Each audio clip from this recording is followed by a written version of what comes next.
வணக்கம் நேயர்களே, இந்தியால ஸ்டார்லிங்க் இன்டர்நெட் சர்வீசஸ் வரப்போகுது. அதோட காஸ்ட் என்ன, அது யூஸ்ஃபுல்லா இருக்குமா, இந்தியா ஃபுல்லா கனெக்டிவிட்டி இருக்கக்கூடிய சிச்சுவேஷன்ல பிராட்பேண்ட் ஃபைபர் நெட்னால இருக்கக்கூடிய சிச்சுவேஷன்ல ஸ்டார்நெட் வந்து இந்தியால நமக்கு ரொம்ப சீப்பான ரேட்ல இன்டர்நெட் கனெக்ஷன் கொடுப்பாங்களா, இப்ப இருக்கக்கூடிய இன்டர்நெட் கனெக்ஷனுக்கும் ஸ்டார்லிங்க்கும் என்ன டிஃபரன்ஸ், இந்த மாதிரி நிறைய விஷயங்கள் இருக்கு. ஏர்டெல், ஜியோ மாதிரியான நிறுவனங்கள் இந்தியாவில் இருக்கக்கூடிய சூழ்நிலையில அவங்களுக்கு இவங்க போட்டியா வந்து பெஸ்டான இன்டர்நெட் சர்வீஸை கொடுக்க முடியுமா அப்படின்ற மாதிரியான விஷயங்கள் இருக்கு. அதுக்கு ஒரு சில டெக்னிக்கல் விஷயங்களை நம்ம புரிஞ்சுக்க வேண்டியது இருக்கு. ஸோ அந்த டெக்னிக்கல் டேர்ம்ஸ் அண்ட் டெக்னிக்கல் விஷயங்களை உங்க வீட்டில் இருக்கக்கூடிய ஸ்கூல் போய் படிக்கக்கூடிய குழந்தைகளுக்கும் புரியுற மாதிரி எக்ஸ்பிளைன் பண்ண நான் ட்ரை பண்றேன். So let's get in to the video. ஒன்னு, ஸ்டார்லிங்க் அப்படின்னா என்ன அப்படிங்கறத பேசிக்கா நம்ம புரிஞ்சுக்க வேண்டியது இருக்கு. ஸ்டார்லிங்க் அப்படிங்கிறது எலான் மஸ்க் கிட்ட ஸ்பேஸ் எக்ஸ் அப்படின்னு ஒரு நிறுவனம் இருக்கு. அந்த நிறுவனம் வழங்கக்கூடிய ஒரு சேட்டலைட் இன்டர்நெட் ஸ்கீம் தான் இந்த ஸ்டார்லிங்க். இதுல இன்டர்நெட் சிக்னல் அப்படிங்கிறது நமக்கு எப்படி வரும் அப்படின்னா டைரக்டா சேட்டலைட்ல இருந்து வரும். பொதுவா நம்ம கிட்ட என்னென்ன டைப் ஆஃப் சர்வீசஸ் இருக்கு அப்படின்றது பார்த்தா FTTH அப்படின்னு சொல்லுவாங்க, ஃபைபர் டு ஹோம் அப்படின்னு ஒரு டைப் ஆஃப் இன்டர்நெட் சர்வீஸ் இருக்கு. அது என்னன்னா ஆப்டிக்கல் ஃபைபர் மூலமா உங்க வீட்டுக்கு, ஆஃபீஸ்க்கு, ஸ்கூலுக்கு இந்த மாதிரியான இடங்களுக்கு இன்டர்நெட் கொடுக்கறது. அதுக்கு அடுத்தது FWA அப்படின்றாங்க, அதாவது ஃபிக்ஸட் வயர்லெஸ் ஆக்சஸ் அப்படிங்கிறது இன்னொரு டைப் ஆஃப் இன்டர்நெட் ஆக்சஸ். அது வந்து டைரக்டா டவர்ல இருந்து வயர்லெஸ் மூலமா உங்களுக்கு இன்டர்நெட் வந்து வீட்டுக்கு, ஆஃபீஸ்க்கெல்லாம் கிடைக்கிறது. ஸோ இது ரெண்டு தான் இப்போதைக்கு இருக்கு இந்தியாவில். அடுத்ததா இப்போ வரப்போறது தான் எலான் மஸ்கோட சேட்டலைட் பிராட்பேண்ட் சர்வீஸ். ஸோ உங்க வீட்டில் ஒரு சின்ன ஆண்டனா பொருத்திடுவாங்க. அந்த ஆண்டனா மூலமா உங்களுக்கு சேட்டலைட்ல இருந்து டைரக்டா இன்டர்நெட் வரும்.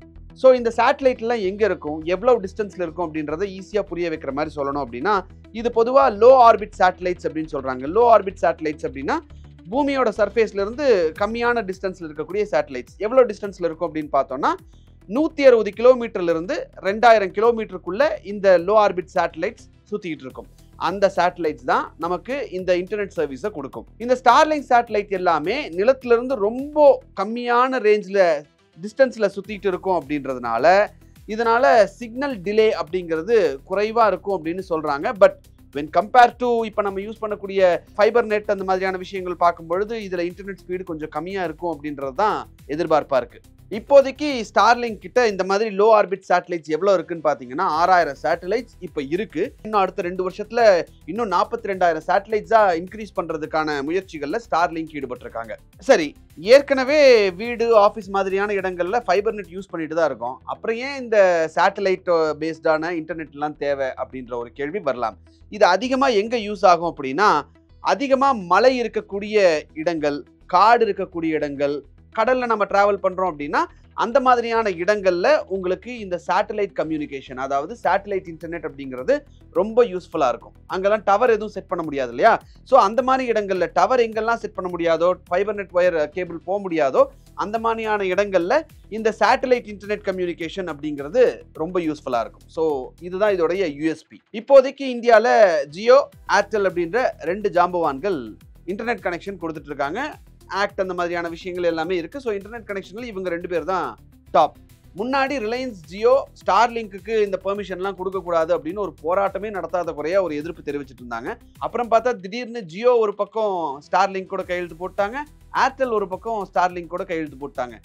உங்களுடைய டிவைஸை டிஸ்ட்ரிபியூட் பண்றதுக்கு நாங்களே ஹெல்ப் பண்றோம், எங்க டிஸ்ட்ரிபியூஷன் நெட்வொர்க் இருக்கு, நாங்களே உங்களுக்கு வந்து ஹெல்ப் பண்றோம் அப்படின்னு சொல்லியிருக்காங்க. இவ்வளவு நாள் சண்டை போட்டுட்டு இருந்தவங்க, உள்ள வரக்கூடாது அப்படின்னு சொல்லிட்டு இருந்தவங்க ஒரு சில விஷயங்களை வச்சு கணிச்சு இவங்க நமக்கு போட்டியா இருக்க வாய்ப்பில்லை அப்படின்ற ஒரு பாயிண்ட்டுக்கு அரைவ் ஆகுறாங்க. அது என்னென்ன விஷயங்கள் அப்படிங்கிறத புரிஞ்சுக்கிட்டோம் அப்படின்னா இந்த ஸ்டார்லிங்க் எப்படி ஒர்க் ஆகும், அது நமக்கு யூஸ்ஃபுல்லா இருக்குமா அப்படிங்கிறது இன்னும் ஈஸியா தெரிஞ்சிடும். இந்த ஏர்டெல், ஜியோ எல்லாம் சண்டை போடும்போது முக்கியமான ஒரு விஷயம் இந்த ஸ்பெக்ட்ரம் அலோகேஷன் அப்படிங்கிறது எந்த மாதிரி இருக்கணும் அப்படிங்கிறதுக்கு தான் பேசிக்கா சண்டை போட்டுட்டு இருந்தாங்க. ஸ்பெக்ட்ரம் அலோகேஷன் பத்தி நம்ம ஈஸியா புரிஞ்சுப்போம், அதை நான் சிம்பிளா விளக்க ட்ரை பண்றேன். இந்தியன் டெலிகம்யூனிகேஷன் இதை பொறுத்த வரைக்கும் இந்த ஸ்பெக்ட்ரம் அலோகேஷன் அப்படிங்கிறது 2 வகை. ஒன்னு ஆக்ஷன் டைப், அதாவது ஏலத்துல விடுறது. இன்னொன்னு அட்மின் அலோகேஷன் அப்படின்னு சொல்றாங்க. அட்மின் அலோகேஷன்னா கவர்மெண்ட்டே பார்த்து இந்த நிறுவனங்களுக்கு இவ்வளவு அப்படின்னு சொல்லி ஸ்பெக்ட்ரம் அலோகேட் பண்ணிடுவாங்க. எந்த ஏலத்துக்கும் போகாம டைரக்டா கவர்மெண்ட்டே அந்தந்த நிறுவனங்களுக்கு அலோகேட் பண்ணிடுவாங்க. இதுல ஆக்ஷன் டைப்ல நீங்க பாத்தீங்க அப்படின்னா ஜியோ, ஏர்டெல் இந்த மாதிரியான நிறுவனங்கள், ஸ்டார்லிங்க் உட்பட ஆக்ஷன், அதாவது ஏலத்துல வந்து யார் அதிகமா விலை கேட்கறாங்களோ அவங்களுக்கு கொடுப்பாங்க. அட்மினிஸ்ட்ரேட்டிவ் அலோகேஷன் அப்படிங்கிறது நேரடி ஒதுக்கீடு. இதுல வந்து எந்த போட்டியும் இருக்காது. அதே மாதிரி ஸ்பெக்ட்ரமை யாருக்கு கொடுக்கணும் அப்படின்றத கவர்மெண்ட் டிசைட் பண்ணிடுவாங்க. ஒரு சில நிபந்தனைகளோட கவர்மெண்ட்டே டிசைட் பண்ணி அந்த ஸ்பெக்ட்ரமை வந்து அவங்களுக்கு ஒதுக்கீடு பண்ணிடுவாங்க. இப்படி அட்மினிஸ்ட்ரேட்டிவ் அலோகேஷன்ல வாங்குறப்போ பெரிய கட்டணம் எதுவும் கட்ட வேண்டியது இருக்காது. ஸ்பெக்ட்ரம் வாங்குறதுக்கு எந்த போட்டியும் இருக்காது. அரசுக்கு ஒரு சின்ன ஒரு நாமினல் ஃபீ மட்டும் கட்டிட்டா போதும். இப்போ ஈஸியா ஒரு அனாலஜி சொல்றேனே, நீங்க ஒரு கவர்மெண்ட் ஐடி கார்டு வாங்குறீங்கன்னு வச்சுப்போம். அதை வாங்குறதுக்கு ஒரு 50 ரூபாயோ 100 ரூபாயோ செலவாகும். ஒரு பேன் கார்டா இருக்கட்டும், இல்ல ஒரு ஓட்டர் ஐடியா இருக்கட்டும், வாட் எவர். அது வந்து வாங்குறதுக்கு ஒரு 50 100 ரூபாய் நம்ம செலவு பண்ணுவோம். ஆனா அந்த பேன் கார்டோ ஓட்டர் ஐடியோட மதிப்பு 50 ரூபாய் இல்ல 100 ரூபாய் தானா? அதோட மதிப்பு ரொம்ப ஜாஸ்தி. ஆனா நம்ம ஒரு 50 ரூபாய் 100 ரூபாய் அதோட அந்த ப்ராசஸ் பண்றதுக்கான செலவு மட்டும்தான் நம்ம கொடுக்குறோம். அந்த மாதிரி தான் ஸ்பெக்ட்ரம் வந்து ஒரு 1000 கோடி ரூபாய் இருந்தாலும் ஒரு நாமினல் ஃபீ ஒரு 100 கோடி ரூபாய் கட்டிட்டு அவங்க அதை யூஸ் பண்ணிக்க முடியும். இந்த ஃபீஸ் மட்டும் நீங்க டைரக்டா, அதாவது அட்மின் அலோகேஷன்ல கொடுத்தா இந்த அளவுக்கு ஃபீஸ் மட்டும் கட்டினா போதும். ஃபுல் ரியல் வேல்யூக்கான ஃபீஸை கட்ட வேண்டிய அவசியம் இருக்காது. அட்மினிஸ்ட்ரேட்டிவ் அலோகேஷன் அப்படிங்கிறத கவர்மெண்ட் ஏன் பயன்படுத்துறாங்க அப்படிங்கிறத நம்ம பார்க்கணும். ஆக்ஷன்ல விடுறது ஒரு டைப், அட்மினிஸ்ட்ரேட்டிவ் அலோகேஷன் ஒரு டைப்னு நான் சொன்னேன். இந்த அட்மினிஸ்ட்ரேட்டிவ் அலோகேஷன்ல ரொம்ப முக்கியமா எதுக்காக பண்றாங்க அப்படின்னா, தேசிய பாதுகாப்பு, நேஷனல் செக்யூரிட்டி, அதாவது ராணுவம், விமான பாதுகாப்பு, இந்த மாதிரியான விஷயங்களுக்கு ஸ்பெக்ட்ரம் அலோகேட் பண்ணும்போது அவங்கள நம்ம வந்து ஆக்ஷனுக்கு வாங்கன்னு சொல்ல முடியாது. அது தேசிய பாதுகாப்பு சார்ந்த விஷயம். அதனால கவர்மெண்ட்டே அவங்களுக்கு அலோகேட் பண்ணிடுவாங்க. அதே மாதிரி அரசு சேவைகள், பப்ளிக் சர்வீசஸ்க்கு, ரயில்வே, மின் வாரியம், இந்த மாதிரியான விஷயங்களுக்கு தேவையான ஸ்பெக்ட்ரமையும் அவங்கள கவர்மெண்ட்டை டைரக்டா அலோகேட் பண்ணிடுவாங்க. புதிதா உருவாகக்கூடிய ஒரு துறை, அதுக்கும், அதாவது எமர்ஜிங் செக்டார்ஸ்னு சொல்றாங்க, அதுக்கும் கவர்மெண்ட்டே வந்து ஸ்பெக்ட்ரம் அலோகேட் பண்றாங்க. ஏன்னா இது வந்து புதுசா எமர்ஜ் ஆகக்கூடிய ஒரு விஷயம். ஸோ இந்தியாவில் அது ஃப்ளரிஷ் ஆகணும் அப்படின்றதுக்காக. உதாரணமா சொல்லணும் அப்படின்னா, இந்த சேட்டலைட் இன்டர்நெட் யாருமே இப்போ வரைக்கும் சேட்டலைட் இன்டர்நெட் கொடுக்கல. அதனால கவர்மெண்ட் வந்து அட்மினிஸ்ட்ரேட்டிவ் அலோகேஷன் மூலமா இந்த இன்டர்நெட் ஸ்பெக்ட்ரமை கொடுக்குறாங்க அப்படின்னு சொல்லி கவர்மெண்ட் தரப்புல சொல்லப்படுது.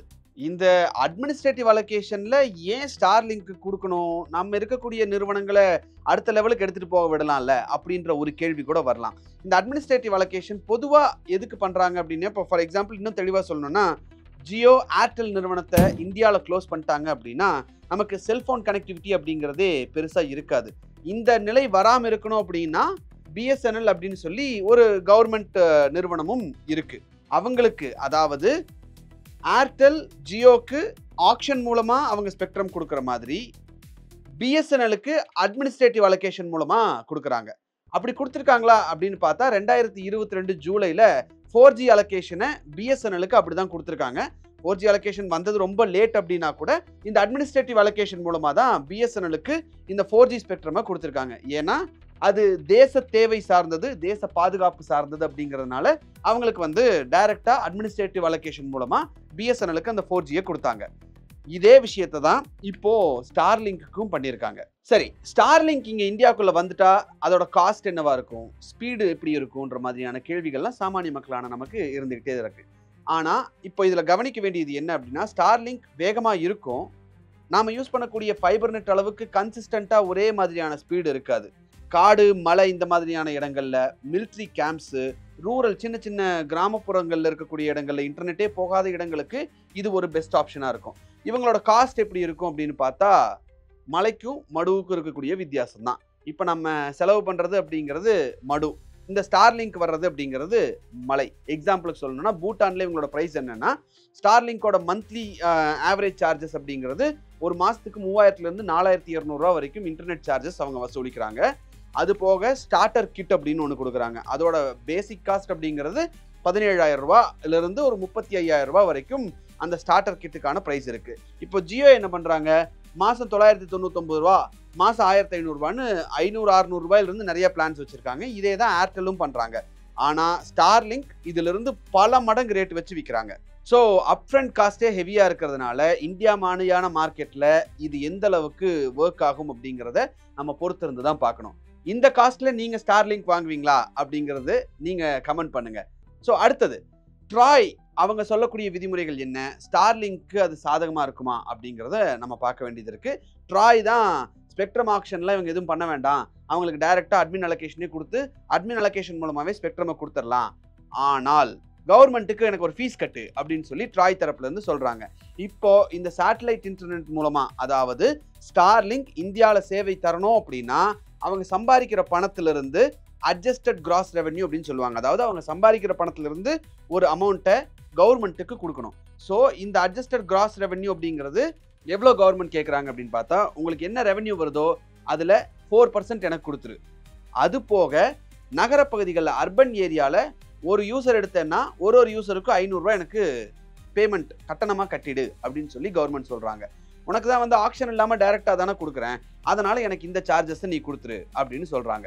இப்போதைக்கு ஏர்டெல், ஜியோ மாதிரியான நிறுவனங்கள் 100 ரூபா சம்பாரிச்சாங்கன்னா கவர்மெண்ட்டுக்கு எவ்வளோ கட்டுறாங்க தெரியுமா? ஏறக்குறைய 48 ரூபா கவர்மெண்ட்டுக்கு சார்ஜஸாக கட்டுறாங்க. இதில் என்னென்ன வரும்? Goods and service tax, GST வரும், ஸ்பெக்ட்ரம் யூஸ் பண்ணுறதுக்கான சார்ஜ் வரும், லைசன்ஸ் ஃபீ வரும், ஸ்பெக்ட்ரம் இன்ஸ்டால்மெண்ட்டு, இந்த மாதிரியான காஸ்ட் எல்லாம் சேர்த்து 100 ரூபா கவர்மெண்ட் 100 ரூபா ஏர்டெலுக்கும் ஜியோக்கும் ஒரு ரெவென்யூ வருது அப்படின்னா அதில் 48 ரூபா கவர்மெண்ட் சார்ஜஸாக போயிடும். இப்போ கவர்மெண்ட் சொல்லியிருக்கக்கூடிய இந்த 4% ப்ளஸ் ஒரு கஸ்டமருக்கு எனக்கு 500 ரூபா கொடுத்துரு அப்படின்னு சொல்றது என்னன்னா, ஸ்டார்லிங்க் உள்ள வரும்போது அவங்க 100 ரூபா சம்பாரிச்சா 31 ரூபாயிலிருந்து 32 ரூபா மட்டுமே கவர்மெண்ட்டுக்கு கட்டக்கூடிய கட்டணமா இருக்கும். ஸோ இது வந்து சார்ஜஸ்ல ஒரு போட்டியை கிளப்புறதுக்கான வாய்ப்பு ரொம்ப ஜாஸ்தியா இருக்கு. இன்டர்நெட் மட்டும் இல்ல, அவங்க direct satellite to smart phone அப்படிங்கிற ஒரு விஷயத்தையும் ஸ்டார்லிங்க் பேசிட்டு இருக்காங்க. ஏற்கனவே அவங்க யூஎஸ்ல டி மொபைல் அப்படின்ற ஒரு நிறுவனத்தோடையும், ஆஸ்திரேலியால டெல்ஸ்ட்ரா அப்படின்ற நிறுவனத்தோடையும் டைரக்டா, அதாவது டைரக்ட் ஸ்மார்ட் போன் சேட்டலைட் கனெக்டிவிட்டியை ட்ரையல் பார்த்துட்டு இருக்காங்க. அதே விஷயத்தை அவங்க இந்தியாலையும் கொண்டு வர்றதுக்கான வாய்ப்பு இருக்கு. ஸோ ஸ்டார்லிங்க் வந்து இன்டர்நெட் கனெக்ஷனோட நிறுத்த போறது இல்லை, டெலிஃபோன் கனெக்டிவிட்டிக்கு அடுத்தது வரப்போறாங்க. இப்போ இருக்கக்கூடிய மார்க்கெட் எந்த அளவுக்கு டிஸ்ரப்ட் ஆக போகுது அப்படிங்கிறத நம்ம பார்க்க வேண்டியது இருக்கு. பொதுவாக இந்தியன் மார்க்கெட்டில் நமக்கு எவ்வளோக்கு எவ்வளோ விலை கம்மியாக இருக்கோ அந்த அளவுக்கு தான் ஆட்டோமேட்டிக்காக நம்ம அந்த சர்வீசஸை வாங்குவோம்.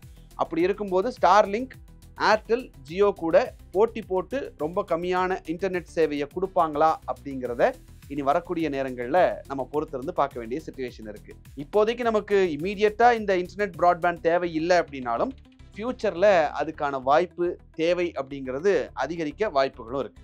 ஸோ ஸ்டார்லிங்க் வந்தால் நீங்கள் பயன்படுத்துவீங்களா அப்படின்றத கமெண்ட்டில் போடுங்க. இந்த கண்டென்ட் உங்களுக்கு ஈஸியாக புரிஞ்சுது அப்படின்னா, உங்கள் வீட்டில் ஸ்கூலுக்கு போகிற பசங்க இருந்தாங்கன்னா அவங்கக்கிட்ட காட்டுங்க, அவங்களுக்கும் புரிஞ்சிருக்கா அப்படின்றத கேளுங்க. புரியலை அப்படின்னா இன்னும் ஈஸியாக சொல்லணும் அப்படின்றதையும் நீங்கள் கமெண்ட்டில் பதிவு பண்ணுங்கள். நெக்ஸ்ட் டைம் இதை விட பெட்டராக இன்னும் ஈஸியாக வேற ஒரு டாப்பிக்கை எக்ஸ்பிளைன் பண்ண ட்ரை பண்ணுறோம். ஸோ இந்த வீடியோ உங்களுக்கு பிடிச்சிருந்ததுன்னா லைக் பண்ணுங்கள், ஷேர் பண்ணுங்கள், கமெண்ட் பண்ணுங்கள். தேங்க்ஸ் ஃபார் வாட்சிங். தேங்க்யூ. வணக்கம். எனக்கு ஒரு விஷயத்தை அட்டென்ஷனுக்கு கொண்டு வந்திருக்காங்க. என்னோட ஏஐ ஜென்ரேட்டட் இமேஜை பார்த்து யாரோ ட்ரேடிங்க்கு பணம் கொடுத்து ஏமாந்துருக்காங்க. ப்ளீஸ், உங்களுக்கு நான் பல தடவை சொல்லிட்டேன், இப்பவும் சொல்கிறேன், நான் யார்கிட்டையும் பணம் டைரெக்டாக வாங்குறது இல்லை, அப்பாயின்மெண்ட் பார்க்குறதே கிடையாது. அதனால் என்னை பார்க்கலான்னு யாராவது காசு கேட்டாங்கன்னா இல்லைன்னு சொல்லிவிடுங்க. அடுத்தது ஒரு இமெயில் ஐடி இருக்குது, அதில் போட்டால் எங்கள் டீம் கான்டாக்ட் பண்ணுவாங்க. அது டைம் ஆகுதுன்னா வினோதோட இன்ஸ்டாகிராம் அக்கௌண்ட்டில் வினோத்திட்ட மெசேஜ் பண்ணுங்க. அவன் என் தம்பி, அதுலேயும் அவன் காசு கேட்க மாட்டான். காசு கேட்குறாங்கன்னா ஏமாறுறீங்க. யார் என்ன சொன்னாலும் கம்பெனிக்கு செபி அல்லது ஐஆர்டிஏ அல்லது ஆர்பிஐ ரெஜிஸ்ட்ரேஷன் இருக்கணும். இந்த 3 ரெஜிஸ்ட்ரேஷன் ஏதாவது இருந்தால் தான் உங்களோட பணத்தை நீங்கள் கொடுக்கணும். நீங்கள் இன்கேஸ் ஆஃப் இன்சூரன்ஸ் டைரெக்டாக இன்சூரன்ஸ் கம்பெனிக்கு தான் கொடுக்கணும். இன்கேஸ் ஆஃப் ட்ரேடிங் நீங்களே புரோக்கர்கிட்ட போட்டு ட்ரேட் பண்ணணும். மியூச்சுவல் ஃபண்டும் கம்பெனிக்கு தான் கொடுக்கணும். த்ரூ எக்ஸ்சேஞ்சு நீங்கள் வாங்கிக்கலாம். இதெல்லாம் எதுக்கு நான் உங்களுக்கு சொல்கிறேன்னா, யாரையாவது சொல்கிறாங்கன்னு நம்பி ஏமாறாதீங்க. உங்களுக்காக நான் ட்ரேட் பண்ண முடியாது, அது இல்லீகல். நான் ட்ரேடும் பண்ணுறது கிடையாது. அதனால் ட்ரேடிங் ப்ராஃபிட் பண்ணி தரேன்னு சொல்கிறது ஏமாத்தல். எனக்கு ட்ரேடிங் பண்ண தெரியாது. என் பேரை சொல்லி ட்ரேட் பண்ணி உங்களுக்கு ப்ராஃபிட் ஷேரிங்னா ஃப்ராடு, ஏமாற்றம். நான் யார்கிட்டையும் காசு கேட்கல, கேட்கவும் மாட்டேன்.